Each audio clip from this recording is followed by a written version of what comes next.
Key to Excellent Speaking by A.J. Hall. What is the most important English skill? What skill must you have to communicate well?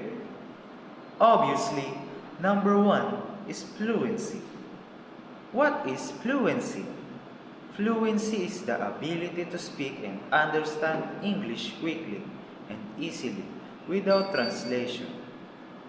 Fluency means you can talk easily with native speakers. They easily understand you, and you easily understand them. In fact, you speak and understand instantly. Fluency is your most important English. Golden research is clear. There is only one way to get fluency. You do not get fluency by reading textbooks. You do not get fluency by going to English schools. You do not get fluency by studying grammar. Rules. Listening is the key to English fluency. You must have a lot of understandable repetitive listening. That is the only way to be a fantastic English speaker. You must learn English with your ears, not with your eyes. In other words, you must listen. Your ears are the key to excellent speaking.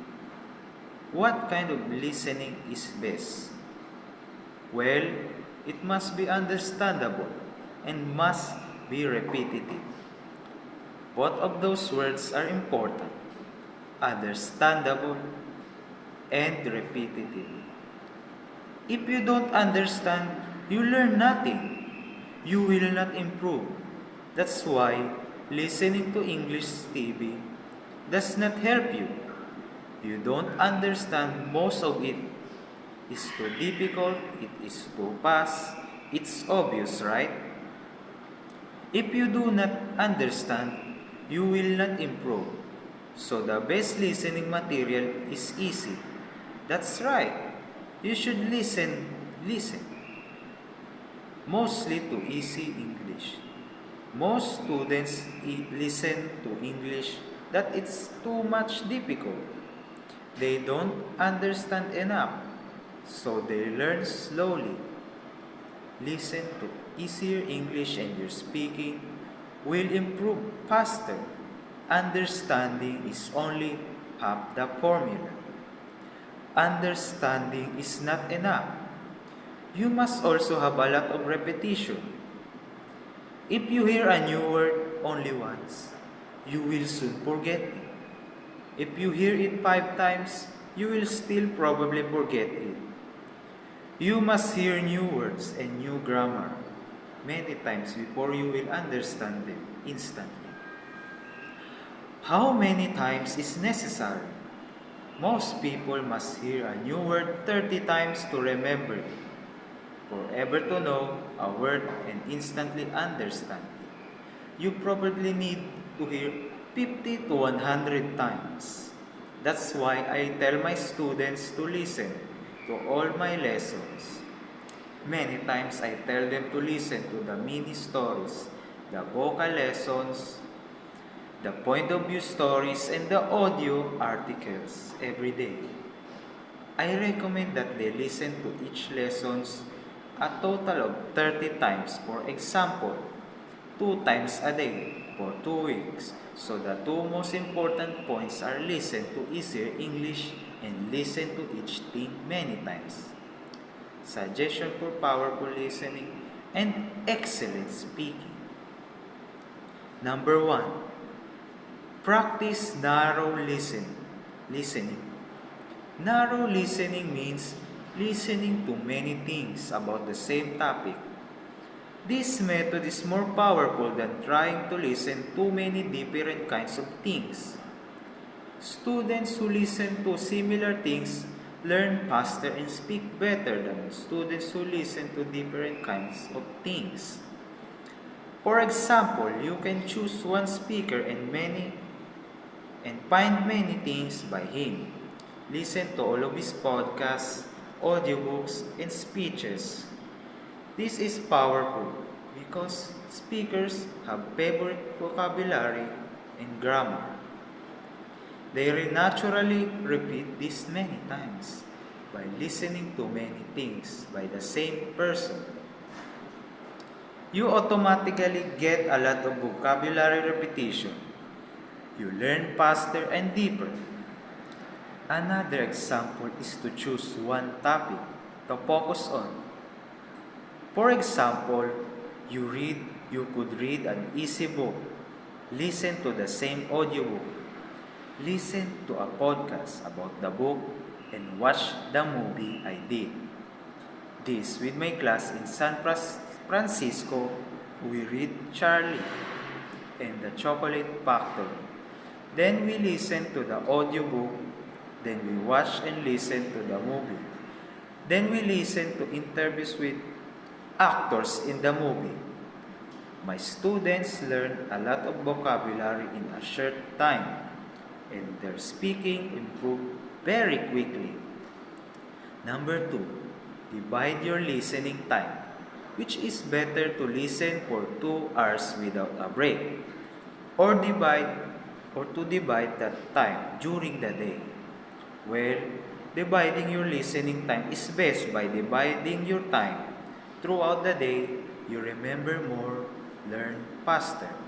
So it's much better to listen 30 minutes in the morning, then 30 minutes in the car or train, then 30 minutes coming home from work, then from work, 30 minutes before sleep.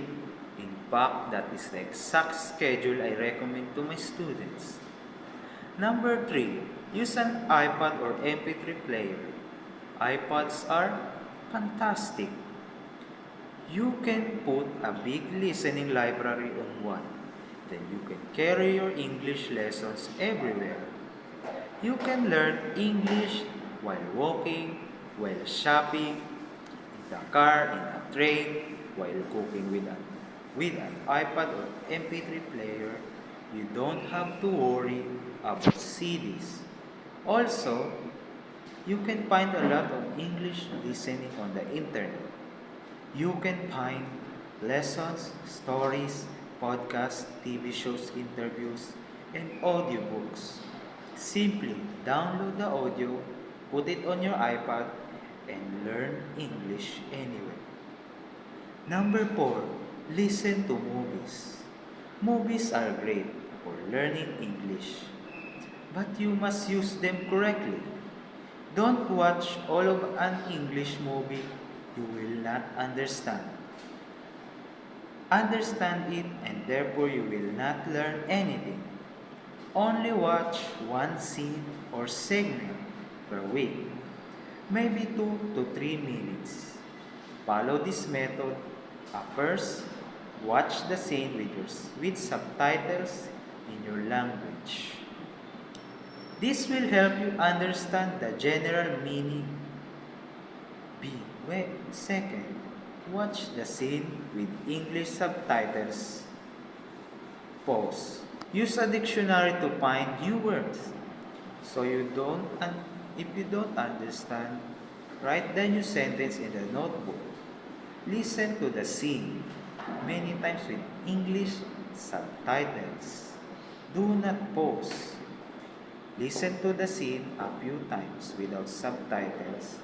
Repeat through every day for 1 week. On the second week, go to the next scene or segment and repeat again. It will take you a long time to finish a movie. That's okay because you will improve your listening and speaking very fast. This method is powerful. Use it. Number 5. Read and listen at the same time. Listening and reading together are very powerful. While you listen something, also read it. This will improve your pronunciation. Reading while listening also helps you understand more difficult material. Read and listen to learn faster after you do this a few times. Put away the text, and just listen. You will understand a lot more and you will improve faster. Always try to find both audio and text materials to start. You can read my blog and listen to my podcast at text. Another great idea, another great both a book and its audiobook. For example, the above example of Charlie and the Chocolate Factory.